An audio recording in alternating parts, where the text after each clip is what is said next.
textos no segundo livro de Samuel, capítulo 21, versículo 15 até o 22. Vamos falar de uma passagem diferente, mas uma passagem emblemática que tem muito para nos ensinar sobre tudo o que aconteceu com Davi. Agora já é um Davi mais velho, que já passou por todas as suas vitórias e agora também por todas as suas quedas, como nós falamos aqui semana passada, né, que as perdas e quedas têm muito para nos ensinar. Agora já é um Davi que aprendeu. Eu nem me apeguei aqui a falar de Absalão, de Aminon, porque essas histórias são muito pesadas e não daria para a gente abordá-las bem aqui domingo. A gente poderia falar isso em outro espaço, né, no outro ambiente, de repente na quinta-feira. Mas domingo eu me ative, né, me prendi a questão do aprendizado, de como Davi perdeu. Ele teve as fases onde ele ganhou muito, teve as fases onde ele perdeu muito, e agora ele está entrando numa terceira fase já, indo para o final da sua trajetória. E eis que no final da sua trajetória, já chegando no finalzinho, ele tem uma experiência inusitada, que é essa aqui, de 2 Samuel, capítulo 21, do 15 ao 22. Houve uma outra batalha entre os filisteus e Israel, e Davi e seus soldados foram lutar contra os filisteus. E nesta batalha, Davi se cansou muito. Isbi-Benob, descendente de Rafá, prometeu matar Davi. A ponta de bronze de lança de Isbi-Benob pesava 3,6 kg, e ele ainda estava armado com uma espada nova. Mas Abissai, filho de Zeruia, foi ao encontro e ao socorro de Davi e matou o filisteu. Então os soldados de Davi lhe juraram, dizendo: nunca mais sairás conosco à guerra, para que não apagues a lâmpada de Israel.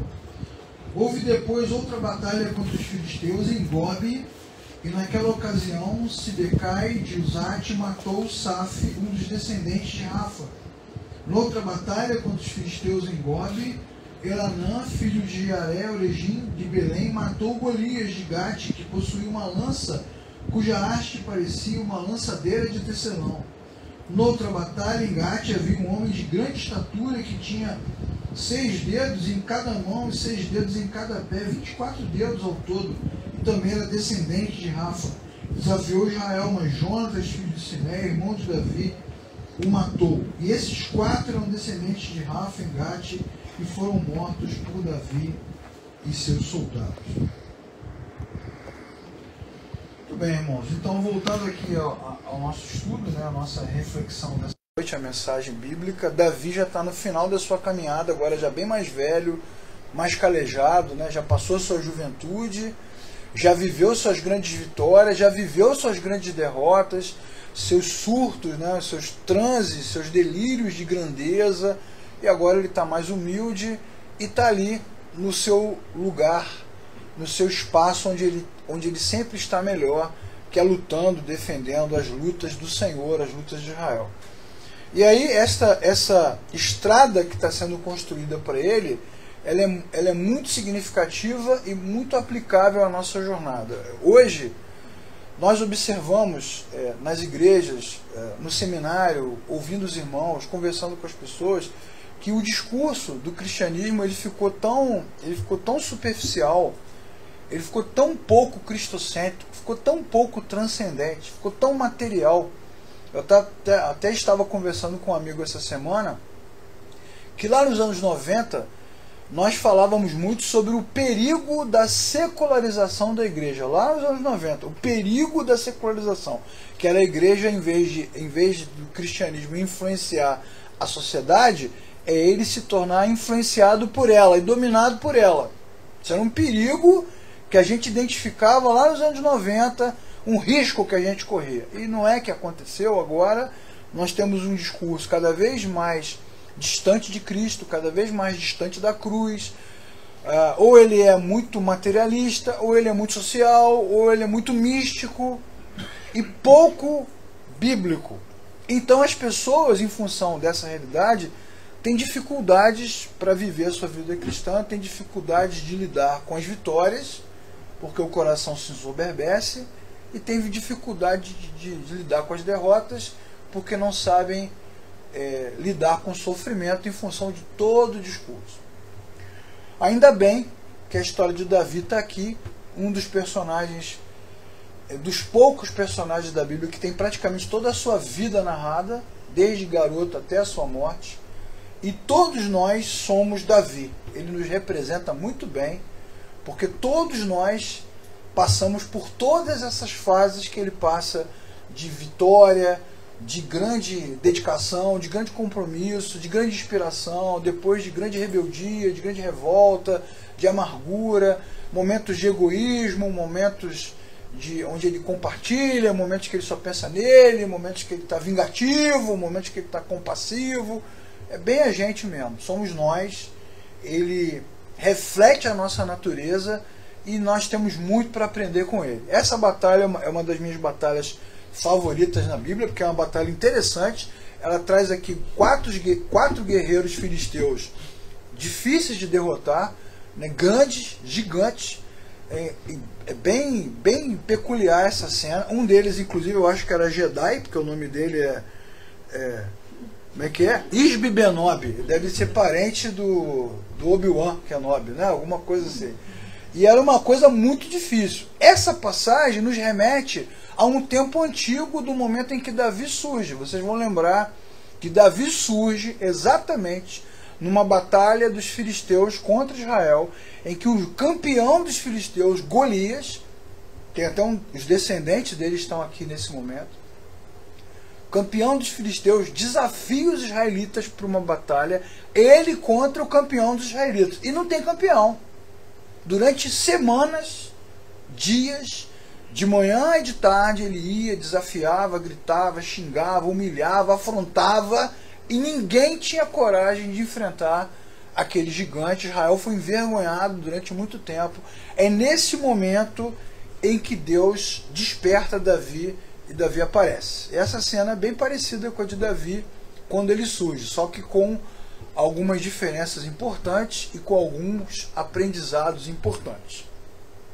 Então, a partir daqui, eu quero destacar com você, junto com você, algumas coisas que esse texto vai nos ensinar, que serve para a nossa vida. O primeiro ensinamento que eu gostaria de aplicar para nós é o fato de que, na vida cristã, irmãos e irmãs, Deus começa e nós seguimos. É sempre assim, Deus começa e nós seguimos. Então vamos pegar o exemplo da batalha de Davi com o primeiro Golias. No primeiro Golias que apareceu, no primeiro gigante, lá no tempo de Saul, era impossível derrotá-lo. Ele era grande, ele era experimentado, ele era campeão, ele era guerreiro, ele tinha coragem, tinha raiva, tinha fúria, e o povo de Israel estava amedrontado. Ele ia vencer qualquer um. Nenhum dos soldados de Israel tiveram coragem de enfrentá-lo. Mas Deus, então, fez um movimento. Não é a primeira vez que Deus faz um movimento. Deus fez um movimento com Moisés, Deus fez um movimento com Gideão, Deus fez um movimento com Samuel, agora Deus faz um movimento com Davi. E qual o movimento que Deus fez? Deus pegou uma coisa impossível, improvável, inacreditável, pegou um garoto, criador de ovelha, pastor de ovelhas, com pedrinhas do rio, com uma tiradeira, e colocou o gigante dos filisteus no chão, envergonhando os israelitas e envergonhando os filisteus. Naquele dia, todos tiveram vergonha, porque todos sabiam que Davi não tinha condição de fazer aquilo. Aquilo foi uma ação poderosa de Deus através de Davi. Assim como Moisés não tinha condição de alimentar aquele povo no deserto, mas então Deus enviou o maná. Assim como Gideão não tinha condição de vencer os midianitas, mas Deus lançou pavor sobre eles. Não sei se vocês lembram da batalha de Gideão, né? A famosa batalha dos 300 de Gideão, que eles cercam os midianitas num vale, acendem tochas, colocam as tochas embaixo de vasos, né? E de madrugada todos eles levantam as tochas ao mesmo tempo e gritam ao mesmo tempo, quase que uma cena de cinema assim, e assustam os midianitas, que entram em pânico. E Deus então faz um movimento, que é a mesma coisa que acontece com Samuel. Nasce de uma mulher que é estéril, e Deus começa a usá-lo de uma forma sobrenatural. Deus sempre começa, mas é a gente que continua. Esse é um aprendizado importante, bíblico para nós, né? Porque em função de todo ensinamento que se tem hoje, e da perspectiva não bíblica que se tem hoje, os cristãos ficam esperando a vida inteira pelo magnífico, pelo espetacular, pelo extraordinário, pelo sobrenatural, pelo transcendente, por aquilo que é incrível, né? Deus tem promessa para você, Deus vai fazer, né? A glória da segunda casa vai ser maior que a primeira, né? O dia de amanhã não sei o que lá. Mas só que a Bíblia está mostrando para a gente que não é assim que funciona. Na primeira batalha entre os filisteus e os israelitas, Deus usou Davi poderosamente, colocou em Davi um espírito de coragem incrível, colocou nele um ímpeto que ele não tinha, ele abriu a boca e o Espírito de Deus falou através dele. Quem é esse incircunciso para afrontar os exércitos do Deus vivo? Não era Davi falando, era Deus falando, através dele, poderosamente. Então Davi vai, sem armadura, sem espada, sem nada, pega uma pedra e a Bíblia diz que aquela pedra crava na testa do gigante. É obviamente, irmãos, Deus lançou aquela pedra, Deus fez aquele mover. Davi não tinha força, Davi era um menino, ele não tinha condição de vencer o gigante, mas Deus agiu poderosamente, assim como Deus fez o maná cair no deserto, assim como Deus fez com que aquelas tochas assustassem os midianitas, assim como Deus falou poderosamente através de Samuel. Mas o tempo passou e quando os israelitas entraram em Canaã, no primeiro dia que eles colocaram o pé em Canaã, acabou o maná. O maná parou de cair. Da mesma forma, depois que Gideão venceu os midianitas, acabou o assombro, houve necessidade de trabalho e organização. Da mesma forma que depois que Samuel surgiu, ele teve que começar a formar outros profetas iguais a ele, ensinando o Antigo Testamento, ensinando a lei, ensinando sobre a aliança.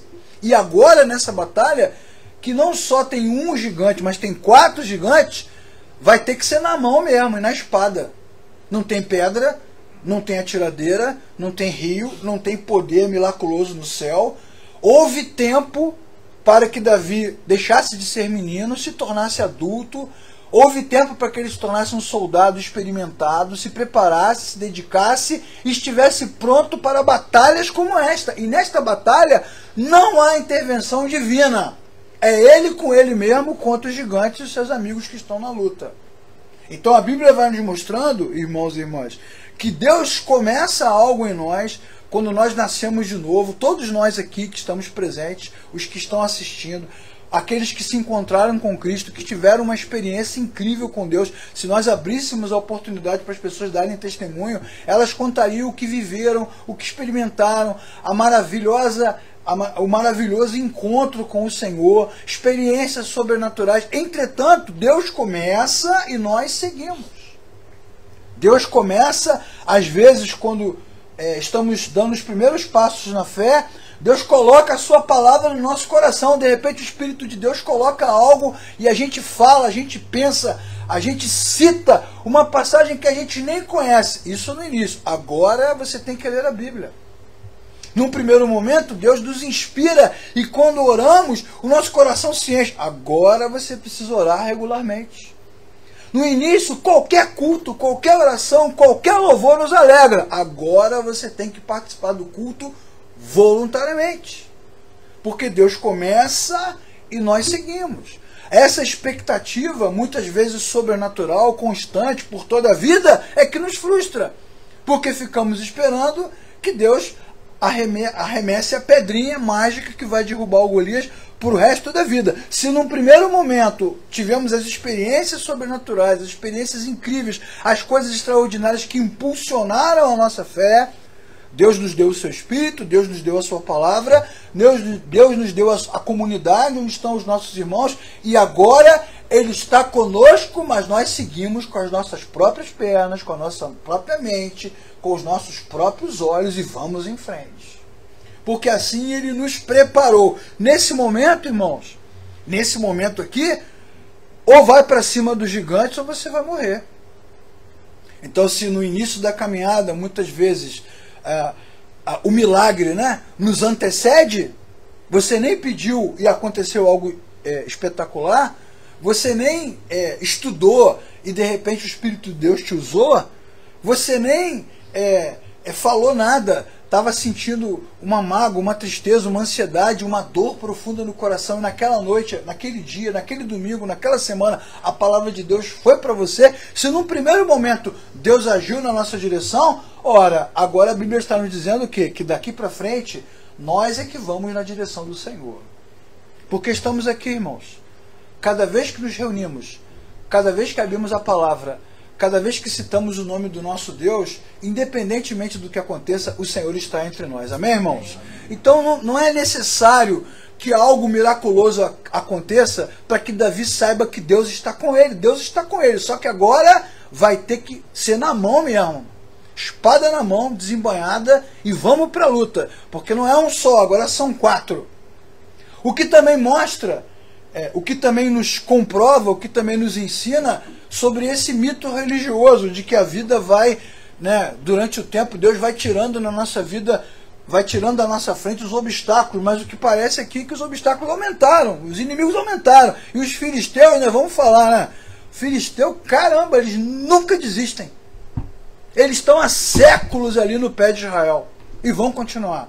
Há coisas na nossa vida que nunca cessam. E olha que nós já tentamos, já lutamos, já pagamos, já resolvemos, já parcelamos, já pedimos perdão, já falamos, fizemos de tudo e o problema volta. Então, em vez de reclamarmos que o problema volta, nós precisamos dizer, o problema volta, mas Deus continua do nosso lado.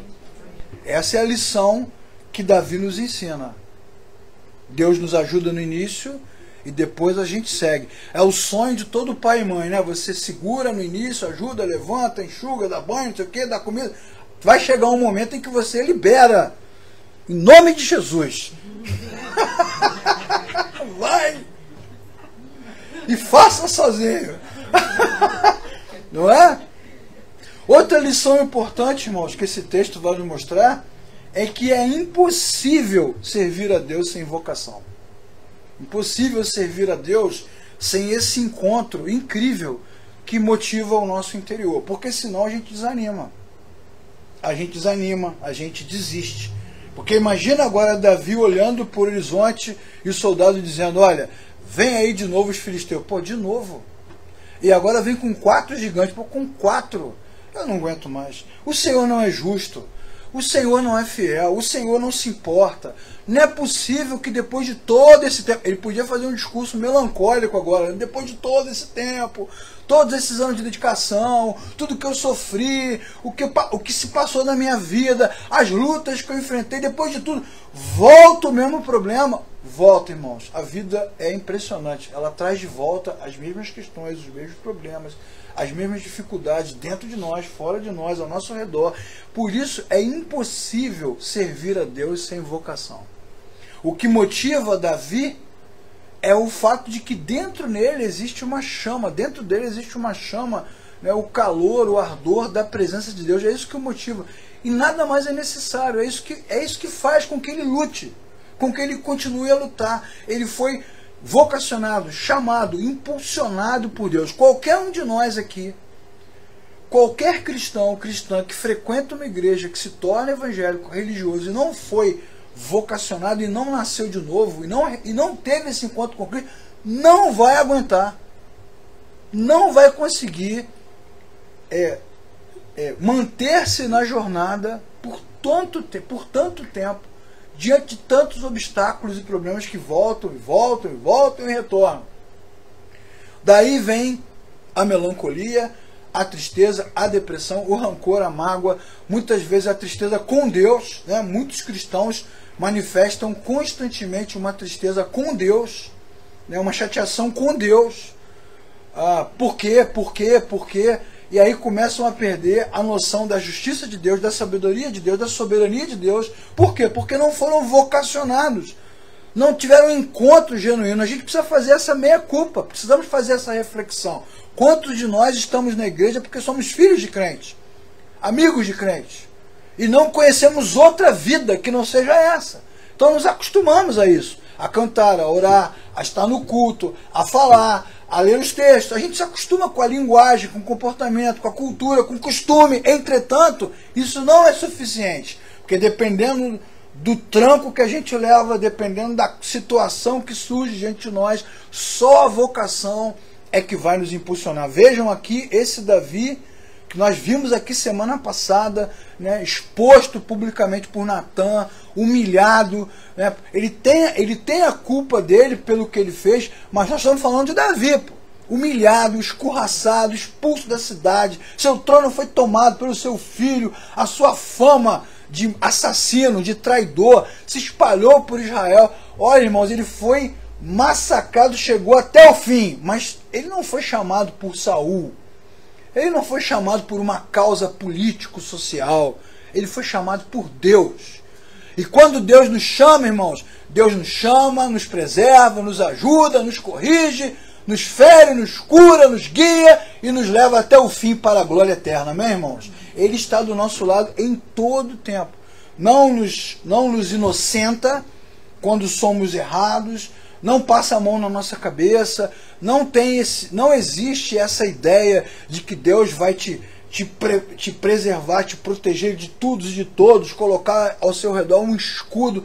Não acontece. Ele é o nosso Criador, então ele é muito verdadeiro com aqueles que ele vocaciona, com aqueles que ele chama. Então ele, como nós lemos aqui semana passada, lembra? Ele faz a ferida, ele cura, ele pegou Davi, ele disse para Davi, Natan falou, vou colocar na sua casa, cara, um problema, a sua família vai viver uma desgraça. Olha que palavra pesada no texto.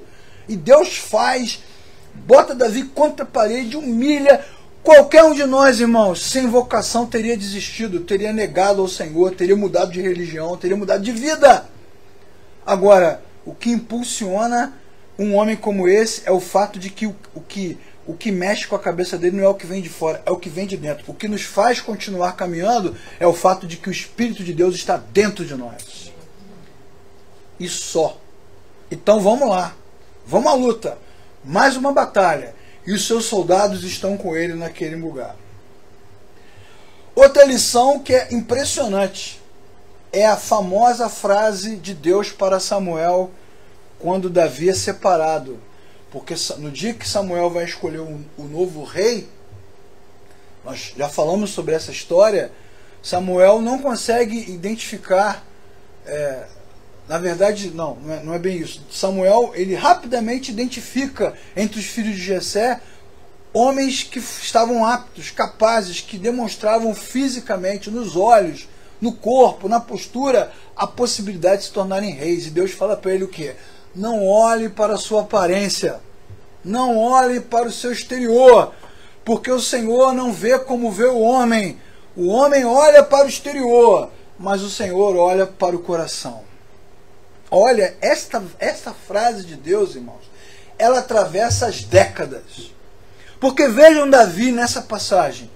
Esse não é mais o Davi do tempo de Golias, cantado, né, pelas mulheres, exaltado pela rua. Davi matou seus 10 milhares, admirado. Não, nós temos agora um rei já envelhecido, muito humilhado, enfraquecido, fragilizado, exposto publicamente. Nós sabemos, né, irmãos? Coisas boas sobre nós se fala pouco, né? Coisas ruins sobre nós fala-se para sempre. Nós sabemos disso. Você passa na rua e a pessoa é aquele cara ali. Ó. Quando? Há 30 anos atrás. Ninguém esquece. Esse homem aqui, se ele fosse membro das nossas igrejas, nós o reprovaríamos. Provavelmente nós o excluiríamos. Nunca mais ele serviria a Deus entre nós. Seria banido. Nós usaríamos ele como exemplo. Ele viraria chacota. Seria humilhado publicamente. Seria desrespeitado. E isso mostra como a nossa perspectiva ela é totalmente moral. E o fato de Davi estar nessa posição é o fato de que Deus é a prova de que Deus olha para o coração, independentemente do que as pessoas acham ou pensam. Porque não importa o que as pessoas pensam. Mesmo que nós criemos aqui entre nós valores rigorosos, um estatuto enrijecido, regras morais muito fortes, uma disciplina muito centrada, e a gente fica aqui cercando, no final só importa o que Deus vê, irmãos. O que Deus sabe, o que Deus pensa, é isso que importa. Já até contei para vocês aqui, uma vez dando um curso para líderes, há muitos anos atrás, eu falei para eles, qual o critério que vocês utilizam para a escolha de um obreiro, para a escolha de um pastor? E eles disseram, nossos critérios são morais, né, familiares, financeiros, éticos, tudo na base do comportamento. E tudo preso, cercado, enraizado naquilo que a gente pode ver, naquilo que a gente pode tocar. Só que às vezes, e muitas vezes na Bíblia, e muitas vezes na história, a pessoa que Deus escolhe é aquele que a gente reprova. E a pessoa que nos agrada, como aconteceu com Samuel, é aquele que Deus não escolheu de forma nenhuma. Então os nossos valores às vezes são muito equivocados. Eu lembro que nessa aula que eu estava dando, eu perguntei, tá, beleza, todos esses valores morais, éticos são muito importantes, mas quantas vezes a liderança se reuniu para orar, pedindo ao Senhor que mostrasse à sua comunidade quem é aquele que ele deseja?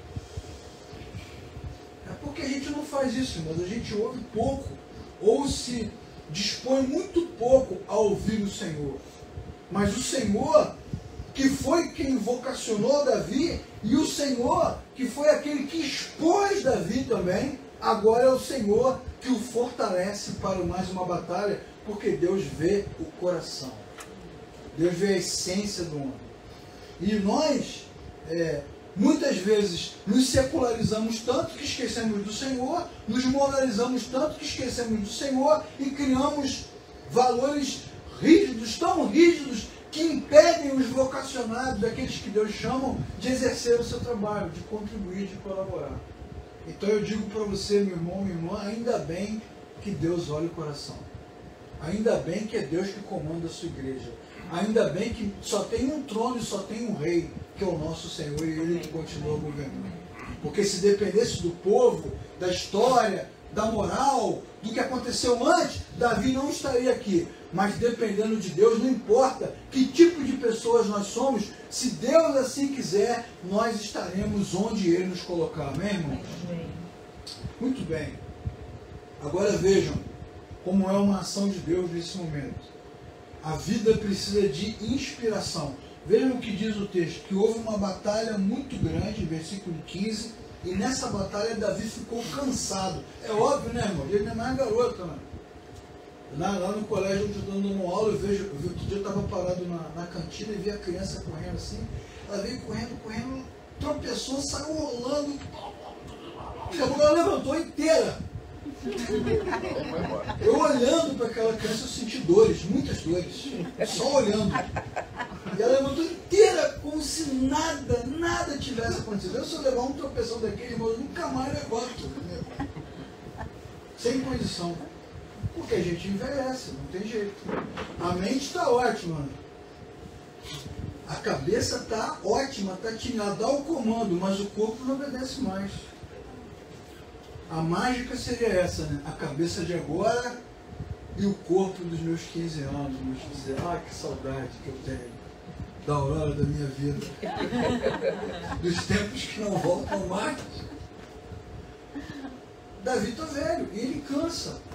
Ele cansa na batalha, ele não tem mais o mesmo vigor, ele não tem mais a mesma força, ele tem a experiência. Diz o texto que naquele momento, né, o Isbi-Benob, que o Jedi, o Benob, o irmão do Obi-Wan Kenobi, descendente de Rafá, prometeu matar Davi, prometeu partir para dentro dele, né? Mas Abissai, filho de Zeruia, versículo 17, foi em socorro de Davi, matou o filisteu, e então os soldados de Davi juraram naquele momento. Olha que texto interessante. Lembre-se da passagem de Saul com Golias. Golias ia lá todo dia e gritava: cadê você, israelita? E nada. E ninguém. Eu quero um para me enfrentar. Ninguém tinha coragem. Olha, numa batalha como essa, decidida desse jeito, né? Numa forma assim, bem elegante, não precisa morrer todo mundo, né? O meu campeão contra o seu campeão. Uma tradição histórica de tantas civilizações. Na ausência de campeões, o que Saul deveria fazer? Ele é o rei. O rei que foi colocado ali por Deus, chamado por Deus, inspirado por Deus. Saul deveria fazer o quê? Se ajoelhar diante do Senhor e confessar, dizer, Senhor, eu não tenho sido um bom rei, mas eu sou o seu rei, e o Senhor é o meu Deus, vamos para a luta. Ele devia ter pego o seu escudo, a sua armadura, a sua espada, e partir para demais nada, ele não vai, é covarde. E um líder covarde, irmãos, gera homens covardes, uma nação covarde, um grupo covarde, pessoas que não têm força, que não têm vontade, que não têm, se o rei não vai, eu vou nada, vou ficar aqui esperando. Mas olhem para a batalha. Davi está no meio da batalha. Apesar da fama que ele carrega, dos estragos que ele produziu, das últimas coisas que aconteceram, ele podia ter pedido férias, ele podia ter se aposentado, ele podia ter se jubilado, como se diz na igreja, podia ter vivido a vida dele, mas ele está ali onde Deus o colocou, o que na verdade, né, se a gente for pensar bem, que é o lugar de onde ele nunca deveria ter saído. Inclusive o autor, quando escreve 2 Samuel, escreve com requinte de crueldade, porque ele vai dizer que no dia que ele faz o plano para se encontrar com Batseba, como é que começa o texto? No momento, na época em que os reis saíam para a batalha, Davi não está na batalha. É requinte de crueldade, ele vai dizer, está vendo? O cara está fora do seu lugar, está fora da sua posição, perdeu o seu foco. Beleza, mas esse não é o ponto do texto. Mas agora Davi está no seu lugar, lutando com o que tem, apesar de não ter mais o corpo, não ter mais o físico, não ter mais a força, ele não desiste, ele enfrenta, ele se cansa, e a Bíblia diz que os seus soldados, ao contrário do que acontece com Saul, os seus soldados o defendem, e dizem que ele não pode mais lutar. Diz o texto que eles fazem um juramento, versículo 17, nunca mais sairá conosco a guerra, para que não apagues a lâmpada de Israel. Eles olhavam para Davi como uma lâmpada, como alguém que inspira. E a inspiração de Davi, irmão, certamente não é a vida dele, porque a vida dele não inspira ninguém. Depois de tudo que aconteceu, isso não inspira ninguém, isso é uma vergonha. Mas quando eles olhavam para aquele homem, eles viam nos seus olhos, no seu coração, na mão que segurava a espada, a bainha da espada, eles viam a presença de Deus. E é isso que deve inspirar a comunidade. Que Deus nos livre, irmãos, de atrair para cá pessoas que se inspirem na beleza do nosso cântico, ou na força da pregação, na capacidade, na performance, na maneira como realizamos o culto, ou na beleza do local, ou na maneira acolhedora como nós nos reunimos. Que Deus nos livre desse mal. Que a única inspiração que haja entre nós seja a presença do Senhor. Amém.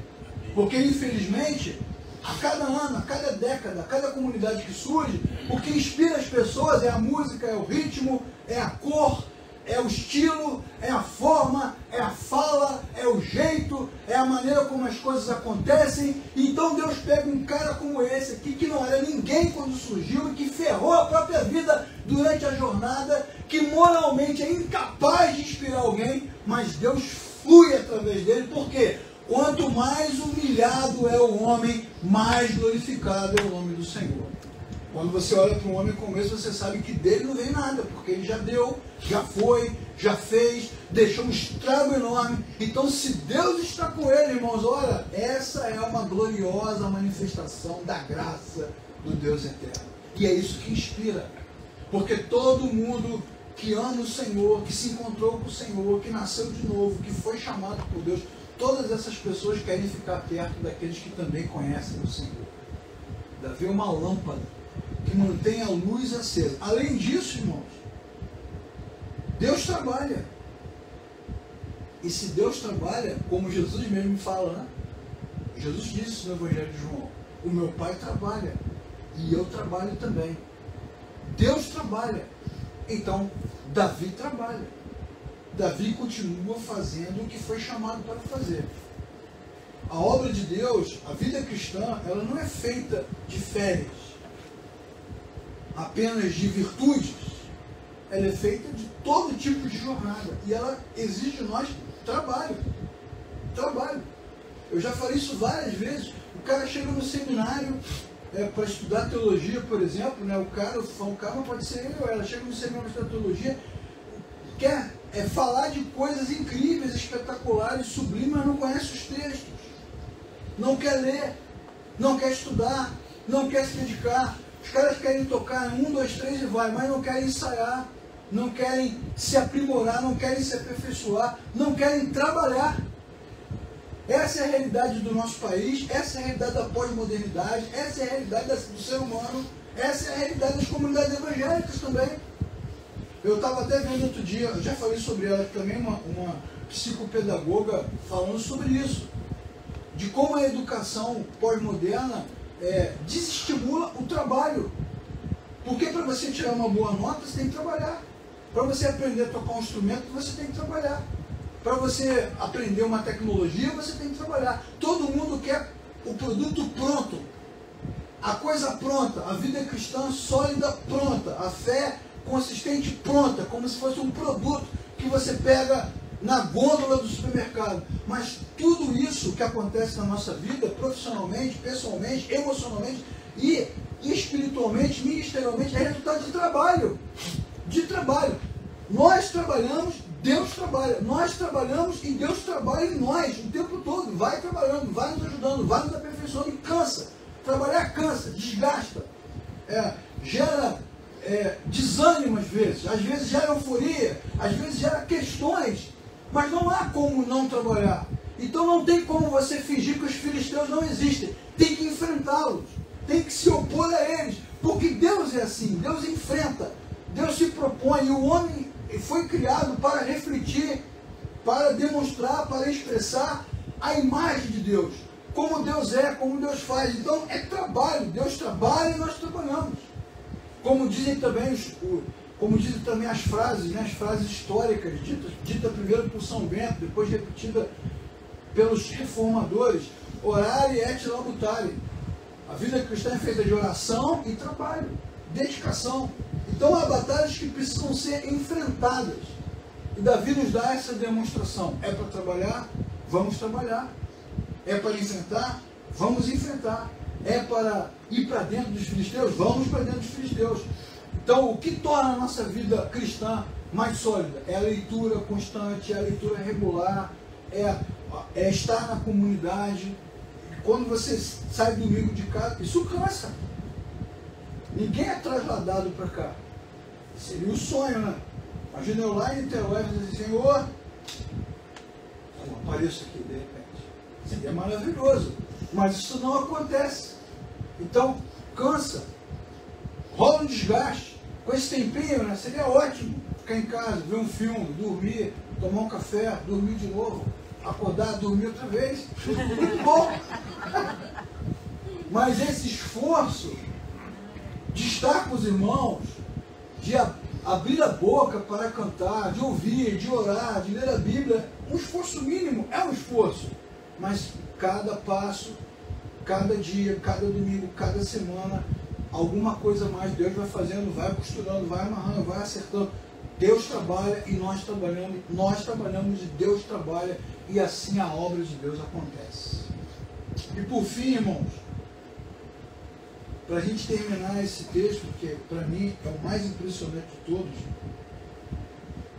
é a reflexão mais impressionante, é o legado. É o legado. Qual o legado que Saul deixou? Nenhum. Terra arrasada, povo disperso, o nome do Senhor esquecido. Saul não deixou nada. Observem como Deus, como a Bíblia, como Jesus fala da obra de Deus. Com o que ela é comparada? É com a lavoura. Somos todos trabalhadores e cooperadores da lavoura de Deus. Com o campo, com raízes, né, estejam todos arraigados em amor. Com plantas, a videira. As comparações bíblicas são sempre muito orgânicas. Em mim vocês darão fruto. O Espírito Santo dá fruto. No meio da cidade, lá no Apocalipse, tem uma árvore. E a árvore dá fruto. A Bíblia faz muitas comparações que são orgânicas. Compara muitas vezes a vida cristã com plantas, campos, plantações, árvores. Por quê? Primeiro porque tem aquela coisa da vida, né? tem vida aí, é um ser orgânico, vivo. Segundo, porque está puxando a vida de algum lugar. Mas o ponto principal não é esse. O ponto principal é que todas essas coisas, elas apontam para a colheita, para o fruto. Tem um legado, tem um resultado, tem alguma coisa que se tira dali.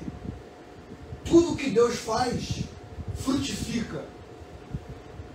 E o mais legal, né, se eu for aprofundar essa discussão, nós já estudamos isso na quinta-feira, eu e Davi, Jesus fala sobre isso para os seus discípulos. Se o grão não morrer, não acontece nada, não nasce nada. Ele morre para dar fruto. Então, isso é o mais interessante. À medida que nós trabalhamos, nos dedicamos, servimos a Deus e fazemos o que Deus nos vocacionou para fazer, qual é a tendência, irmãos? A tendência é que a gente desapareça e o fruto permaneça. O que motiva o homem longe do Criador, o homem que nunca nasceu de novo, que não conhece o Senhor, é deixar o seu memorial. Lembre-se do texto, porque Saul foi rejeitado por muitas razões, mas a principal delas é que ele queria a glória para ele. Ele rejeitou o Senhor, desobedeceu a sua palavra e ergueu um monumento em sua própria homenagem. O ser humano, longe de Deus, distante do Criador, que não conhece o Senhor, ele quer a glória para si. Então, o que os caras querem deixar como legado? Um prédio, uma construção, um terreno, uma placa, placas e estátuas e fotos e coisas que levem o nosso nome para a eternidade. Mas a Bíblia está dizendo que é o contrário, que se não houver morte, não tem vida. Quanto mais o homem desaparece, morre, fraqueja, some, mais ele é capaz de dar fruto, de deixar o seu legado. Por isso, o grande legado do teólogo, daquele que conhece a Escritura, é se esvaziar do conhecimento e transmitir tudo o que aprendeu. O grande legado dos pais, das mães, é transmitir toda a sua experiência para os seus filhos. Porque o importante é saber que eles são a continuidade da sua própria existência. Assim como os irmãos são a continuidade da própria comunidade. Esse é o legado. E Davi deixa o seu legado. Quando o primeiro gigante apareceu no tempo de Saul, ninguém se levantou para enfrentá-lo. E agora, nesse momento, para cada gigante tem um soldado. Para cada guerreiro tem outro guerreiro. E os caras são terríveis, né? Lanças enormes, com pontas pesadas, espada nova. Teve um aqui que fez uma espada nova para cortar a cabeça de Davi. Afiou e separou para aquele momento. Mas eles não deram nem para a saída. Não houve necessidade de Davi enfrentá-lo. Não houve necessidade de uma manifestação sobrenatural. Eles deram conta, porque eles foram preparados, eles se inspiraram. Eles tiveram alguém que os conduziu a esse momento. E na hora da batalha, na hora da guerra, na hora em que a sua experiência, a sua capacidade foi colocada à prova, eles estavam prontos e enfrentaram. Davi já tem o seu legado. Os seus soldados, o seu exército, o seu povo, o seu reino. Então, observem como era Davi antes. O que ele queria? O templo do lado da sua casa, a arca de Deus no seu quintal, o povo contado, o terreno de não sei quem. Davi queria que todos olhassem para ele e dissessem: nossa, que rei incrível! E o que Deus fez? Foi amassando Davi, amassando, amassando, amassando. E agora ele é um guerreiro mais envelhecido, mais cansado, que não dá conta da batalha. Ele vai desaparecer. E quanto mais ele desaparece, mais o nome do Senhor é glorificado. E nesse momento, já velho, cansado, ele já indo para o final da sua jornada, é nesse momento que Deus vai transmitir através dele o seu principal legado. Então ele deixa luz, ele deixa inspiração, ele deixa guerreiros preparados, ele transmite o que Deus colocou no seu coração. E agora vai. Nós vamos ver, se Deus permitir, semana que vem, o fim da trajetória de Davi. Como ela termina. Ele saindo de cena e o nome do Senhor sendo exaltado. Se nós queremos deixar um legado entre nós, irmãos, nós precisamos desaparecer cada vez mais. A beleza da nossa comunidade, a glória da estrutura, toda a fama tem que ser dissolvida para que apenas o nome do Senhor seja exaltado. Se nós queremos deixar um legado, então, quanto maior o legado, maior será a nossa inutilidade, a nossa insignificância. Porque o que importa é que o nosso legado seja a nossa fé, o que nós aprendemos e compartilhamos, o que nós experimentamos e testemunhamos, e só. Nomes, lugares, coisas, monumentos, livros, músicas, tudo isso tem que desaparecer no tempo, para que entre nós só o nome do Senhor seja glorificado. E é isso que Davi faz. Nesse momento, irmãos, depois de tudo que ele passou, se ele estivesse aqui, talvez ele fosse destruído, arruinado, condenado. Mas agora ele está pronto. Está pronto para cumprir o seu papel. Então, faça essa reflexão. Para a gente terminar. Né?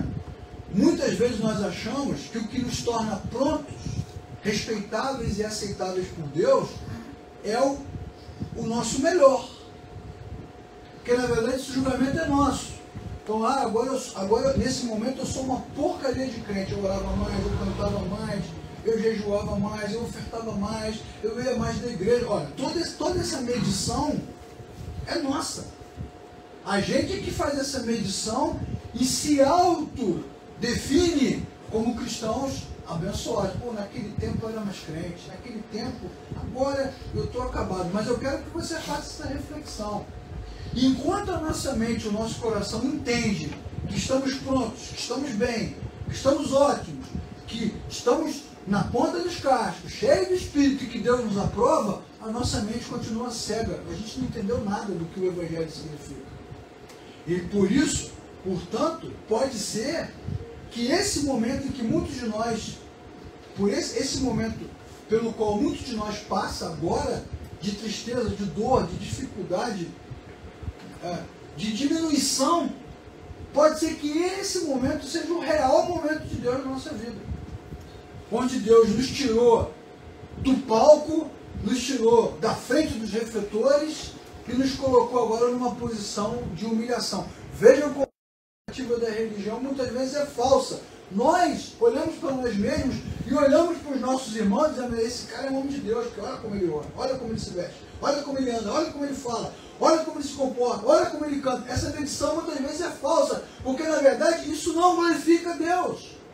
Mas quando olhamos para um homem como esse, com a sua trajetória, começou tão bem, viveu um momento tão obscuro, agora nessa batalha, no meio do nada, sozinho com os seus soldados, ele cansado, exausto, nesse momento a Bíblia vai dizer que Deus o está restaurando, recolocando, reposicionando. Então, irmãos e irmãs, ao invés de você olhar para a sua própria vida e medir a sua própria vida a partir da percepção do outro, da religião, ou da sua própria percepção, olhe para a Escritura. Porque quase sempre o lugar da humilhação é o lugar da presença de Deus. O lugar do coração moído é o lugar onde Deus está. O lugar da aparente derrota é o lugar onde Deus se levanta. O lugar onde não existe nada, muitas vezes onde existe a esterilidade, é o lugar onde Deus faz brotar a vida. É uma passagem que eu acho belíssima. No tempo de Juízes, o couro comendo, fome em Belém, tudo dando errado em Israel. E lá, num cantinho, em algum lugar distante, pendurando roupa no varal, está Ruth, moabita, sozinha, viúva, ninguém. E é ali onde não há nada, naquela escuridão, é ali onde Deus está. Porque o nosso Deus, irmãos, do nada ele faz alguma coisa. A terra era sem forma e vazia. A matéria-prima de Deus é o nada, né, irmãos? E nós às vezes queremos mostrar para Deus que temos, que somos, que podemos, que fazemos, que conhecemos. E Deus então arranca tudo, até não sobrou nada. E quando nada sobra, o nome do Senhor é glorificado. E essa é a lição do Senhor. Infelizmente, a religião muitas vezes nos leva a encarar a vida, né, de uma outra forma, esperando o maná a vida inteira. Agora, o fato de você não ter mais o maná caindo e ter que correr atrás do pão todo dia, não faz de você um derrotado. Pode ser exatamente o contrário. Pode ser que nesse esforço diário a bênção do Senhor esteja ardendo dentro do seu coração. Essa perspectiva religiosa é falsa. Ela é mentirosa. Ela é antropocêntrica. E é uma cortina de fumaça que vai levando muitos para o abismo. São cegos guiando cegos. A Bíblia não é feita de heróis. A Bíblia é sobre Deus. E nesse momento que Davi não tem mais condição de nada, esse é o momento em que Deus está com ele plenamente. Amém?